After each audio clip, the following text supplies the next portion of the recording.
25. Goujian's endurance and revenge. After King Helu of Wu defeated the state of Chu, he became the dominant power in the south.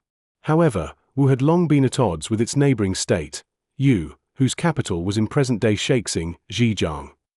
In 496 BCE, King Goujian ascended the throne of Yu. Taking advantage of the recent mourning period in Yu, King Helu launched an invasion. The two states clashed in a major battle at Zuili, present-day southwest Jiaxing, Zhejiang. King Helu was confident of victory, but unexpectedly, his army suffered a crushing defeat. Worse still, he was struck by an arrow and severely wounded. Being an aging man, he succumbed to his injuries upon returning to Wu. Before his death, King Helu urged his son, Prince Fuchai, saying, "Never forget to avenge our defeat by Yu." Fuchai took this to heart and ordered his attendants to remind him regularly. Every time he passed the palace gates, his men would loudly proclaim, "Fuchai, have you forgotten the revenge against the king of Yu for killing your father?" With tears in his eyes, Fuchai would reply, "No, I dare not forget." Determined to prepare for war, he tasked Wu Zishu and another minister, Bo Pai, with training the army. Yu's defeat and submission. 2 years later, King Fuchai personally led a large army to attack Yu. Yu had two highly capable ministers, when Zhong and Fan Li advised King Goujian. Wu has spent nearly 3 years preparing for war. Their intent is firm, and their forces are strong. We should defend the city and avoid direct combat. However, Goujian rejected this approach, insisting on facing Wu in a decisive battle. The two armies engaged near Taihu Lake, and, as Fan Li had predicted, the Yu army was utterly defeated. King Goujian and 5,000 surviving soldiers retreated to Mount Quaiji, where they were quickly surrounded by Wu forces. Desperate, Goujian admitted to Fan Li, "I regret not listening to your advice. Now we are in a hopeless situation. What should we do?" Fan Li suggested, "We must surrender and negotiate peace immediately." Goujian sent Zhong to Wu's camp to plead for peace. Zhong conveyed Yu's willingness to submit to Wu, and King Fuchai was inclined to accept the surrender. However, Wu Zishu strongly opposed it, advocating for the complete destruction of Yu. Upon returning, Zhong learned that Bo Pai, one of Wu's influential ministers, was greedy for wealth and lustful for women. Seizing this opportunity, Zhong secretly sent Bo Pai lavish gifts, including beautiful women and treasures, urging him to speak favorably on Yu's behalf before King Fuchai. Thanks to Bo Pai's persuasion, Fuchai disregarded Wu Zishu's objections and agreed to peace terms. However, he demanded that King Goujian personally travel to Wu to demonstrate his submission. When Zhong relayed this to Goujian, the king entrusted state affairs to Zhong and set off for Wu, accompanied by his wife and Fan Li. Humiliation in Wu. Upon arriving in Wu, Goujian and his wife were forced to live in a stone hut beside King Helu's tomb. Fuchai also humiliated him by making him serve as his personal stableman, feeding and taking care of the royal horses. Meanwhile, Fan Li was made to work as a servant. Whenever King Fuchai rode out in his chariot, Goujian would hold the reins and lead the horses. This humiliating servitude continued for 2 years, until Fuchai finally believed that Goujian had truly submitted. He allowed him to return to Yu, enduring hardships and rebuilding Yu. Once back in Yu, Goujian was determined to avenge his humiliation and restore his kingdom's strength. Fearing that comfort might weaken his resolve, he implemented strict self-discipline. In his dining area, he hung a bitter gallbladder and, before each meal, he would taste it and ask himself, "Have you forgotten the disgrace of Quaiji?" Additionally, he removed his bedding and slept on firewood instead of a mat, practicing what later became known as sleeping on firewood and tasting gall, a phrase that symbolizes enduring hardship for the sake of future revenge. To strengthen Yu, Goujian personally participated in farming, and his wife wove cloth to set an example for the people. Recognizing that the war had greatly reduced Yu's population, he implemented policies to encourage childbirth. He placed Zhong in charge of state affairs and assigned Fan Li to train the military. He also humbly listened to his advisors and actively worked to relieve the suffering of the poor. Motivated by his leadership and their shared humiliation, the people of Yu were eager to rebuild their nation and transform it into a powerful state. 26. Fan Li and Wen Zhong, the fall of Wu and the rise of Yu. After years of political and economic reforms, King Goujian of Yu gradually restored the strength of his kingdom. Together with his two most trusted ministers, Fan Li and Wen Zhong, he frequently strategized on how to defeat the state of Wu. By this time, King Fuchai of Wu, having achieved dominance over the region, had grown arrogant and indulged in luxuries. Wen Zhong advised Goujian to send beautiful women as tribute to King Fuchai, hoping to distract and weaken him. Goujian then ordered a search for the most beautiful women in Yu. In the mountains of Zhuluo, present-day Zhejiang, they found an exceptionally stunning woman named Shi Shi. Goujian tasked Fan Li with escorting Shi Shi to Wu as an offering to Fuchai. As soon as Fuchai saw Shi Shi, he was utterly captivated by her beauty, treating her like a goddess. He became completely infatuated and spent his days in her company, further neglecting state affairs. Meanwhile, Wen Zhong devised another scheme. Yu sent an envoy to Wu, claiming that a famine had struck Yu, and requesting a loan of 10,000 shu units of grain, promising to return it the following year. Because of his fondness for Shi Shi, King Fuchai readily agreed. The following year, Yu enjoyed a bountiful harvest, and Wen Zhong personally returned the grain to Wu. Seeing that Yu was trustworthy, Fuchai was pleased. Upon inspecting the grain, he noticed that the kernels were plump and full. Impressed, he decided, Yu's grain is of superior quality. Let's distribute this batch to our farmers as seeds for the next harvest. Bo Pai, one of Wu's ministers, was ordered to distribute the grain to the farmers for planting. However, what the Wu farmers did not know was that this grain had been secretly steamed and dried before being returned. As a result, it could not sprout.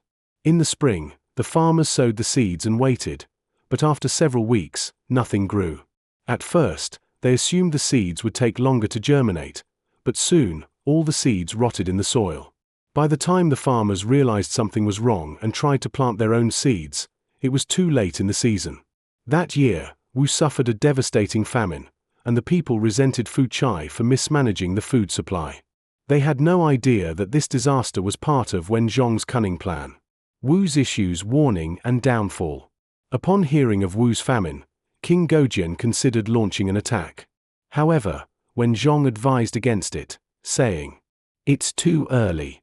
First, Wu's power is still intact despite the famine. Second, Wu's issue is still alive. He is a formidable opponent."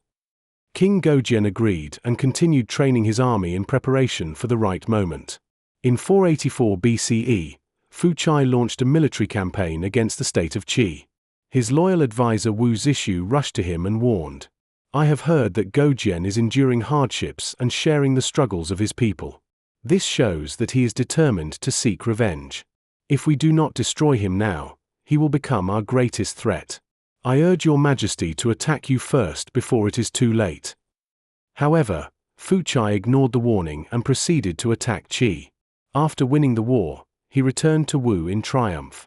While his officials congratulated him, Wu Zishu remained critical, saying, "Defeating Qi brings only minor gains, but when you invades Wu, it will be a catastrophe." Fuchai grew increasingly irritated with Wu Zishu, and with Bo Pai constantly speaking ill of him, his resentment deepened. Eventually, Fuchai sent Wu Zishu a sword, ordering him to take his own life. Before dying, Wu Zishu angrily told the messenger, "Dig out my eyes and place them on Wu's eastern gate so I can watch as Goujian marches in and destroys this kingdom." After Wu Zishu's death, Bo Pai was appointed Grand Chancellor. The fall of Wu. In 482 BCE, Fuchai gathered the rulers of Lu, Jin, and other states for a grand diplomatic meeting at Huangkai, in present-day Fengqiu, Henan.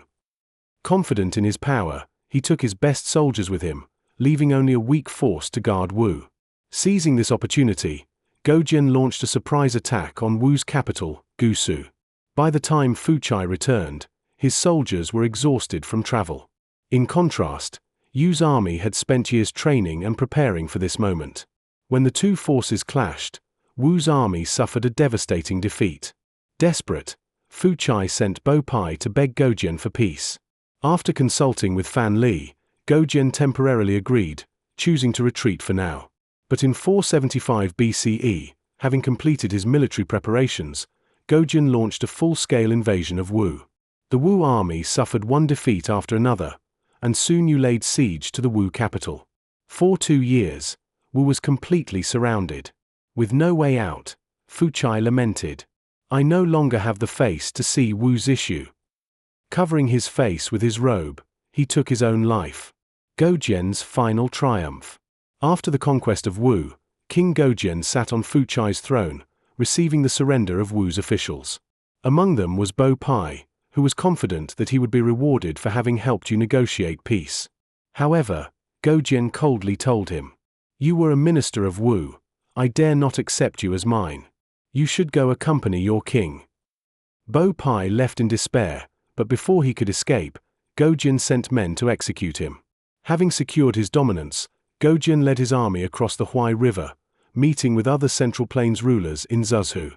Even the Zhou king sent envoys bearing ceremonial meat as a symbol of recognition.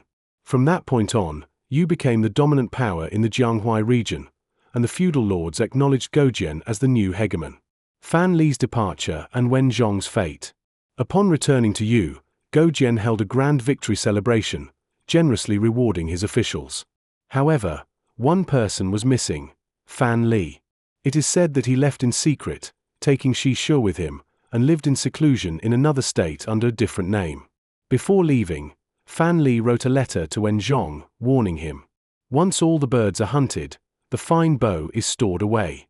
Once the rabbits are caught, the hunting dog is cooked. Goujian is a man you can endure hardship with, but not one you can share prosperity with. You should leave now." But Wen Zhong did not believe the warning. One day, Goujian sent him a sword, the very same one that Fuchai had given Wu's issue. Upon seeing it, Wen Zhong realized too late that his fate was sealed. Regretting that he had ignored Fan Li's advice, he took his own life. The end of the Wu-Yu conflict and the dawn of the warring states. The struggle between Wu and Yu marked the final chapter of the spring and autumn period. As economic productivity advanced and slave revolts increased, the old social order gradually crumbled. By 475 BCE, the Warring States period officially began, marking the transition from a slave society to a feudal society in Chinese history. 27. Mozi thwarts the Cloud Ladder attack. At the dawn of the Warring States period, King Hui of Chu sought to restore Chu's former dominance. He expanded his army and planned to invade the state of Song. To achieve this, he recruited Gongshu Ban, a master craftsman from the state of Lu, later known as Luban, the legendary inventor.